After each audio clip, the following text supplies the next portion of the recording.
والإسلام ديني ومحمدا رسول الله. Bismillahirrahmanirrahim. Alhamdulillahi rabbil alamin. Allahumma shalli ala sayyidina Muhammad wa ala ali sayyidina Muhammad. Sahabatku yang dirahmati Allah, malaikat maut memperhatikan wajah setiap manusia di muka bumi ini 70 kali dalam sehari. Maka malaikat maut berkata, "Alangkah herannya aku melihat orang ini, sedangkan aku diutus oleh Allah untuk mencabut nyawanya, tetapi dia masih bersantai bergelak tawa." Berikut ini adalah 6 tanda pada tubuh manusia saat 100 hari sebelum kematian hingga ajal menjemput. Tanda 100 hari sebelum kematian. Ini adalah tanda pertama dari Allah kepada hambanya dan hanya akan disadari oleh mereka-mereka yang dikehendakinya. Namun semua umat Islam akan mendapatkan tanda ini, tapi apakah mereka sadar atau tidak sadar? Tanda ini akan berlaku lazimnya setelah waktu asar. Seluruh tubuh mulai dari ujung rambut hingga ujung kaki akan mengalami getaran seakan-akan menggigil. Contohnya seperti daging sapi atau kambing yang baru disembelih, di mana jika diperhatikan dengan teliti, kita akan mendapati daging tersebut seakan-akan bergetar. Tanda ini akan terasa bagi mereka yang sadar dan berdetak di hatinya bahwa mungkin ini adalah tanda kematian. Maka getaran ini akan berhenti dan hilang setelah sadar akan kehadiran tanda ini. Bagi mereka yang tidak diberi kesadaran atau mereka yang hanyut dengan kehidupan tanpa memikirkan soal kematian, tanda ini akan hilang begitu saja tanpa ada manfaat. Bagi yang sadar akan tanda ini, maka ini adalah peluang terbaik untuk memanfaatkan waktu yang tersisa untuk bertobat kepada Allah Subhanahu wa Ta'ala, mempersiap diri dengan amalan dan urusan yang akan dibawa atau ditinggalkan sesudah mati. Kemudian 40 hari sebelum kematian.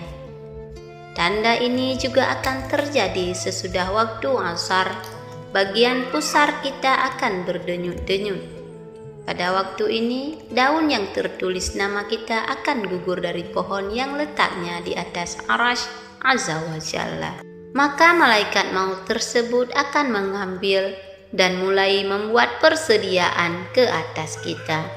Di antaranya adalah ia akan mulai mengikuti kita di sepanjang waktu, dan akan terjadi malaikat maut ini akan memperlihatkan wajahnya sekilas. Dan jika ini terjadi, mereka yang terpilih akan merasakan seakan-akan bingung seketika. Adapun malaikat maut ini wujudnya cuma seseorang, tapi kekuasaannya untuk mencabut nyawa adalah setara dengan jumlah nyawa yang akan dijawabnya. Kemudian tanda 7 hari sebelum hari kematian. Adapun tanda ini akan hanya diberikan kepada orang yang diuji dengan musibah sakit, di mana orang sakit yang tidak makan, secara tiba-tiba dia berselera untuk makan. Kemudian tanda 3 hari sebelum hari kematian. Pada saat ini akan terasa denyutan di bagian tengah dahi seseorang, yaitu di antara dahi kanan dan kiri. Jika tanda ini dapat diketahui atau dipahami, maka berpuasalah. Setelah itu supaya perut kita tidak mengandung banyak najis. Dan ini akan memudahkan urusan orang yang akan memandikan kita nanti. Ketika itu, mata hitam seseorang itu tidak akan bersinar lagi. Dan bagi orang yang sakit, hidungnya akan perlahan-lahan turun, dan ini dapat diketahui jika seseorang melihatnya dari bagian sisi telinganya. Dan bagi orang yang sakit, telinganya akan layu, di mana bagian ujungnya akan berangsur-angsur masuk ke dalam. Telapak kakinya yang terlanjur akan perlahan-lahan jatuh ke depan, dan sukar ditegakkan. Kemudian tanda 1 hari sebelum hari kematian.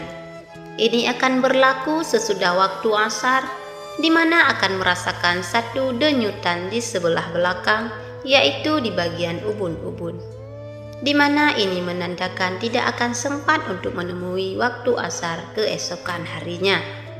Kemudian tanda akhir. Akan terjadi kondisi di mana akan merasakan satu kondisi udara di bagian pusat dan akan turun ke pinggang, dan seterusnya akan naik ke bagian jakun. Ketika ini terjadi ketika harus senantiasa mengucapkan kalimat syahadat dan berhusnudzon kepada Allah Subhanahu wa Ta'ala, sembari menunggu malaikat maut untuk menjemput kita kembali kepada Allah yang telah menghidupkan kita. Bersiap-siaplah, hari itu pasti akan datang. Sudah siapkah bekal kita untuk menghadap Allah Subhanahu wa Ta'ala? Demikianlah yang dapat saya sampaikan. Mudah-mudahan dapat dipahami dan dapat bermanfaat bagi kita semua. Amin ya rabbal alamin.